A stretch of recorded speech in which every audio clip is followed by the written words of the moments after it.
আমাৰ বিটিসিৰ chief executive member Pramod বড়গাঙৰীয়া বিদ্যালয়ৰ মাজত উপস্থিত থাকিবলৈ পাই মই নিজেই অত্যন্ত গৰ্বিত অনুভৱ কৰিছো। এই বাৰ্ষিক অধিৱেশনত মই সদৌ পাঠ মহাসভাৰ সমূহ বিষয়ববীয়া আৰু বড়ো ৰাইজক অভিনন্দন জনাইছো।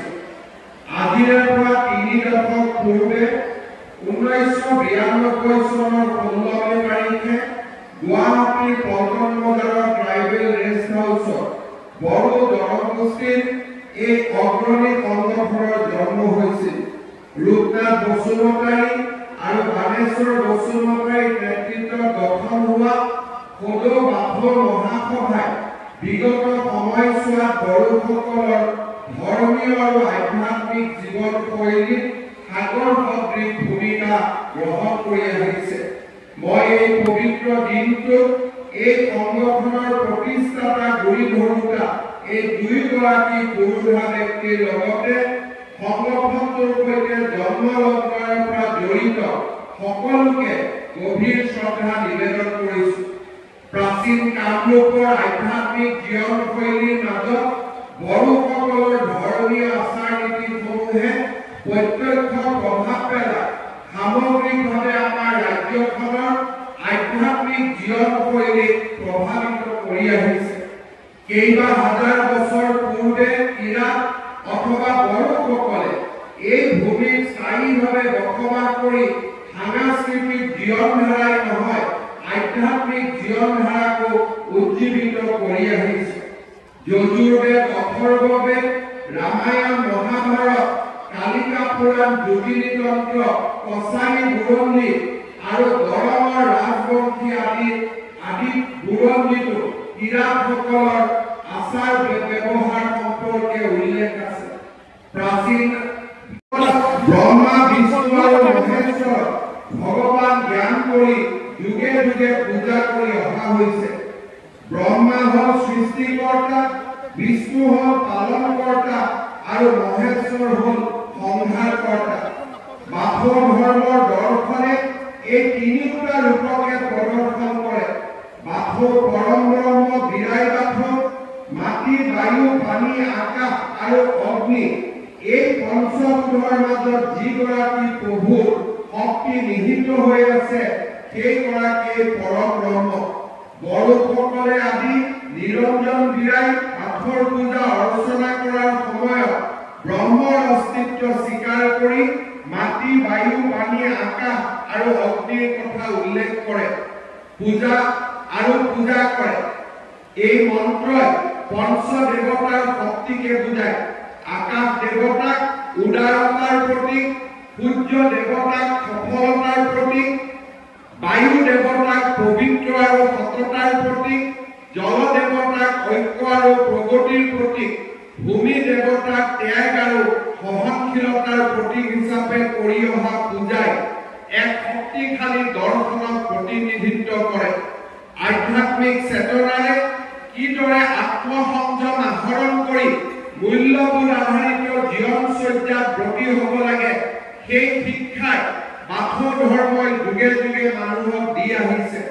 বাথৌ ধৰ্মৰ মাজেৰে প্ৰকাশিত দৰ্শনৰ জৰিয়তে জীৱশ্ৰেষ্ঠ মানুহে পঞ্চ জ্ঞানেন্দ্ৰিয়ৰ মাধ্যমেৰে নিজৰ পৰিচালনা কৰাৰ শিক্ষা লাভ কৰে।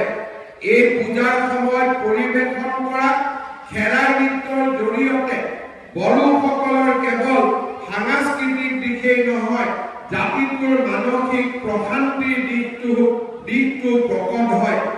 খেৰাই মানে ভগৱানৰ মহাত্মৰ গুণানুকীৰ্তন কৰি কৰা নৃত্য।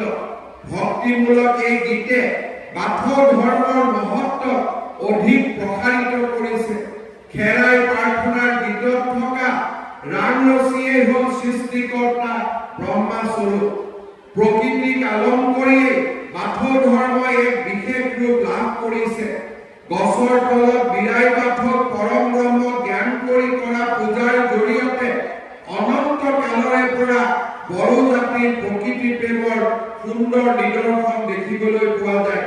বাথৌ ধৰ্মৰ মাজেৰে প্ৰকৃতিৰ প্ৰতি কি ধৰণে এই ধৰ্মই নিবিড় সম্পৰ্ক গঢ়ি তুলিবলৈ শিকায় সেই কথা উপলব্ধি কৰিব পাৰি।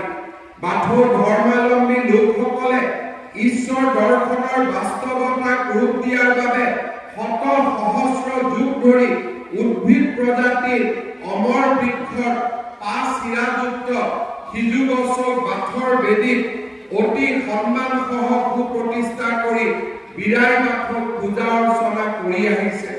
বাথৰ বেদীত সিজু গছক প্ৰতিষ্ঠা কৰাৰ মূল কাৰণ হ'ল সিজু বা সিজৌ বাথৌ ধৰ্মৰ দৃষ্টিত ঈশ্বৰৰ প্ৰতীক। ইয়াত ঈশ্বৰৰ দৰ্শনৰ সমল পোৱা যায়। সি মানে আত্মা, যৌ মানে ওখ, অৰ্থাৎ সিজৌ মানে পৰমাত্মা। এই গছ অজৰ অমৰ, কাটি পেলাই দিলেও সিজু গছ নমৰে, অৰ্থাৎ আত্মাৰ যে মৰণ নাই, সিজু গছৰ জৰিয়তে সেই জ্ঞান প্ৰকাশিত হয়। আত্মাৰ অবিনশ্বৰতা ঘোষণা কৰি সনাতন ধৰ্মই কৈছে আত্মা অবিনশ্বৰ। এই আত্মা চিৰঞ্জীৱী আৰু জন্ম মৃত্যুৰ সীমাত ঊৰ্ধ। সেয়ে অস্থি জায়তে বৰ্ধতে বিপৰীত মতে অপক্ষীয়তে অৰ বিনশ্বতি। আত্মাত এই ৬ প্ৰকাৰৰ পৰিৱৰ্তন দেখা পোৱা নাযায়। অৰ্থাৎ প্ৰাণীৰ ক্ষেত্ৰত ভূণৰ অংকুৰ, জন্ম, শৰীৰৰ বৃদ্ধি, পৰিণতি, ক্ষয় আৰু মৃত্যু, সেয়া মাত্ৰ শৰীৰ। আত্মাৰ এনেকুৱা পৰিৱৰ্তন নহয়। আমি যাক মৃত্যু বুলি কওঁ সেয়া শৰীৰৰ মৃত্যু, কিন্তু অমৰ আত্মা সকলো শাৰীৰিক পৰিৱৰ্তনৰ পৰা মুক্ত। অৰ্থাৎ আত্মাৰ জন্ম নাই, আত্মাৰ মৃত্যুও নাই। এবাৰ অস্তিত্ব লাভ কৰাৰ পিছত আত্মাৰ কেতিয়াও বিনাশ নহয়।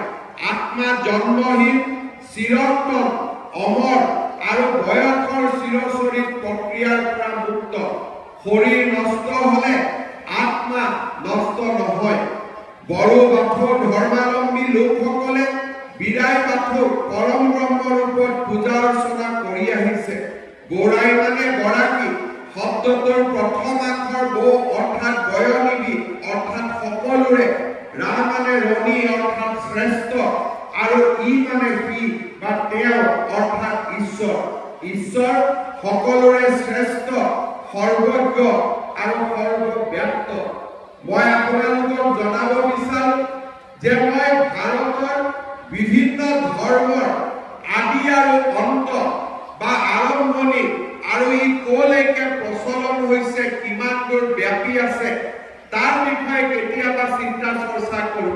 মই আজিৰ দিনত আপোনালোকক ক'ব পাৰো, বড়োসকলৰ বাথৌ ধৰ্ম পৃথিৱীৰ আটাইতকৈ পুৰণি ধৰ্মসমূহৰ ভিতৰত এটা, আৰু সেইবাবে বড়ো ধৰ্ম আটাইতকৈ প্ৰাচীন, আটাইতকৈ পুৰণি আৰু আটাইতকৈ সৰ্বব্যাপী সময়ৰ বাবে প্ৰবাহিত হৈ থকা এটা ধৰ্ম। আৰু ইয়াক আমি বিশ্বাস কৰো যে যিমান দিনৰ পৰা চন্দ্ৰ সূৰ্য আৰম্ভ হৈছিল সিমান দিনৰ পৰা বাথৌ ধৰ্মৰ আৰম্ভ হৈছে, আৰু যিমান দিনলৈ চন্দ্ৰ আৰু সূৰ্য থাকিব সিমান দিনলৈ বাথৌ ধৰ্মৰ প্ৰবাহমান গতি আগবাঢ়ি গৈ থাকিব। মই অসমত জনজাতীয় লোকসকলক যেতিয়াই লগ পাওঁ তেতিয়াই মই কেইটামান কথা উল্লেখ কৰোঁ। সাধাৰণ যি আমাৰ মূল ধাৰাৰ মানুহ আছে তাতকৈ জনজাতীয় লোকসকল পৃথক কিয়? কাৰণ জনজাতীয় লোকসকলে নিজৰ ভূমিক ভাল পায়, নিজৰ সংস্কৃতিক ভাল পায়, নিজৰ সাজ পোছাকক ভাল পায়, নিজৰ ধৰ্মক ভাল পায়, নিজৰ খোৱা বস্তুক ভাল পায়, নিজৰ পৰম্পৰা আৰু ঐতিহ্যক ভাল পায়। জনজাতীয় লোকৰ চৰিত্ৰই হ'ল যে মোৰ যিখিনি নিজৰ, সেই নিজৰখিনি মই মোৰ হাতাত পুৰুষে ধৰি ৰাখিছে আৰু ভৱিষ্যতলৈ মই ধৰি ৰাখিম। আৰু সেইকাৰণে জনজাতীয় লোকসকল আন লোকতকৈ অনন্য আৰু আন লোকতকৈ একক। মই বড়ো জাতিক আহ্বান জনাম, কেইটামান দিনৰ আগত কোকৰাঝাৰত ভাৰতৰ গৃহমন্ত্ৰী অমিত শ্বাহ ডাঙৰীয়া আহিছিল। যোৱা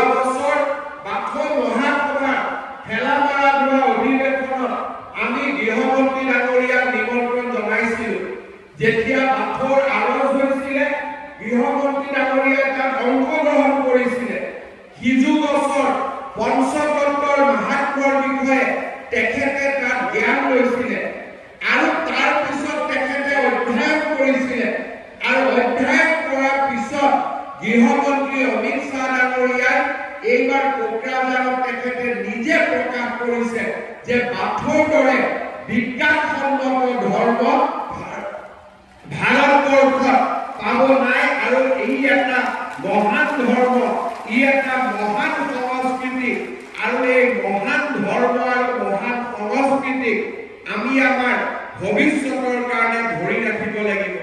আপোনালোকে চিন্তা কৰক, পশ্চিমৰ দেশসমূহৰ কথা কৈছে আজি 50 বছৰৰ পৰা কৈ আহিছে, কিন্তু বড়ো জাতিয়ে প্ৰকৃতিৰ প্ৰতি সিজ গছক আজি হাজাৰ হাজাৰ বছৰ ধৰি পূজা আৰু অৰ্চনা কৰি আহিছে। আজি মানুহে সূৰ্যৰ গুৰুত্ব, চন্দ্ৰৰ গুৰুত্ব, বায়ুৰ গুৰুত্ব, পানীৰ গুৰুত্ব বিজ্ঞানে আজি আলোচনা কৰিছে, কিন্তু বাথৌ ধৰ্মই যুগ যুগে এই পঞ্চতত্ত্বৰ মাহাত্ম্যৰ কথা উল্লেখ কৰি আহিছে। আজিৰ বিজ্ঞানে যি কথা ক'ব খুজিছে সেই কথা বাথৌসকলে আজিৰ পৰা হাজাৰ হাজাৰ বছৰ আগৰ পৰা কৈ আহিছে আৰু অনাদি কাললৈ কৈ থাকিব।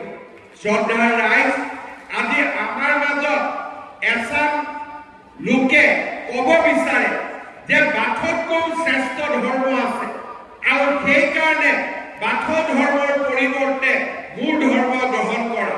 মই আপোনালোকক ক'ব খোজো যে বাথৌ ধৰ্মৰ বাহিৰে বড়োসকলৰ বাবে শ্ৰেষ্ঠতম ধৰ্ম আন একোৱেই হ'ব নোৱাৰে। আপোনালোকৰ পৰা তেওঁলোকে শিকিবলগীয়া আছে, আপোনালোকৰ পৰা তেওঁলোকে জানিবলগীয়া আছে, আপোনালোকৰ পৰা তেওঁলোকে বুজিবলগীয়া আছে, আপোনালোকক তেওঁলোকে দিবলগীয়া একো নাই, তাক মই বিশ্বাস কৰোঁ। আজি পৃথিৱীত কোন ধৰ্ম আছে যোনে এডাল গছৰ পবিত্ৰতাৰ মাজেৰে পঞ্চতত্ত্বৰ জ্ঞানৰ সন্ধান দিয়ে? আজি পৃথিৱীত কোন ধৰ্ম আছে যি ধৰ্মই খেৰাই নৃত্যৰ দৰে অনুপম সংস্কৃতি পৃথিৱীক উপহাৰ দিব পাৰে? আজি পৃথিৱীত এনে কোন ধৰ্ম আছে যি ধৰ্মই আমাৰ প্ৰতিটো প্ৰজন্মকে উৎসাহিত কৰি আহিছে?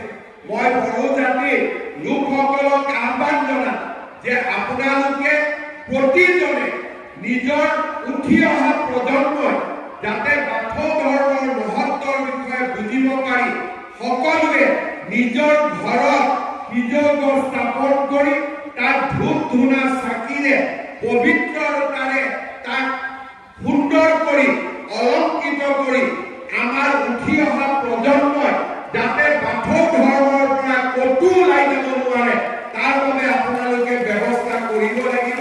আৰু আজিৰ চাম মানুহৰ ওচৰত সেই আমাৰ দায়িত্ব। বহুতে ভাবে যে আমেৰিকাৰ পৰা অহা বস্তু ভাল, বহুতে ভাবে ইংলেণ্ডৰ পৰা অহা বস্তু ভাল, কিন্তু আজি আপোনালোকে যদি কম্পিউটাৰ কৰে, গুগল কৰে, আপোনালোকে দেখা পাব যে আমেৰিকাৰ মানুহে আজি কোনো ধৰ্ম নামানে।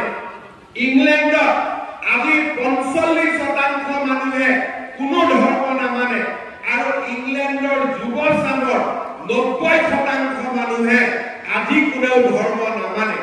যিসকলে 7 সাগৰৰ পৰা আমাক আহি ধৰ্মৰ জ্ঞান দিব খোজে তেওঁলোকৰ নিজৰ দেশত